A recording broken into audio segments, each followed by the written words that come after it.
প্রামাণ্য ইতিহাস প্রয়োজন।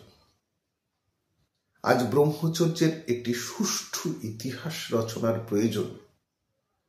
ব্রহ্মচর্যকামী সাধারণ মানুষ বড় বেশি করে অনুভব করেন। ধর্মের অনেক ইতিহাস লেখা হয়েছে, কিন্তু বহু ধর্মের নির্যাস সত্য ব্রহ্মচর্যের একটি সুষ্ঠু ইতিহাস আজও লিপিবদ্ধ হয়নি। ব্রহ্মচারীদের ইহ বিমুখতা এর অন্যতম কারণ হতে পারে। কিন্তু ব্রহ্মচর্যের ব্যাপক আন্দোলনে নেমে পড়তে যারা বদ্ধপরিকর, তাদের কাছে এটি হবে একটি প্রেরণাদায়ী দলিল। আর বাস্তব জীবনের সঙ্গে ব্রহ্মচর্যের ঘনিষ্ঠ সম্পর্কটিকে সাধারণ মানুষ ও গৃহীদের নিকট যথাযথভাবে তুলে ধরার জন্য ব্রহ্মচর্য সাধনার একটি প্রামাণ্য ইতিহাস প্রণয়ন অতি জরুরি ব্যাপার।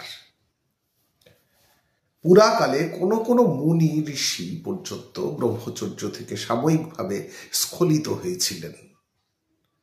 সেসব দৃষ্টান্ত দেখে শুনে অনেকে হতাশ হয়ে প্রশ্ন করেন, এ যুগে আমাদের দ্বারা এ কি সম্ভব?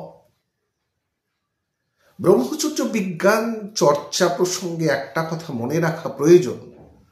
ব্রহ্মচর্যের মহিমা মূলত নিজ নিজ জীবনে উপলব্ধির বস্তু।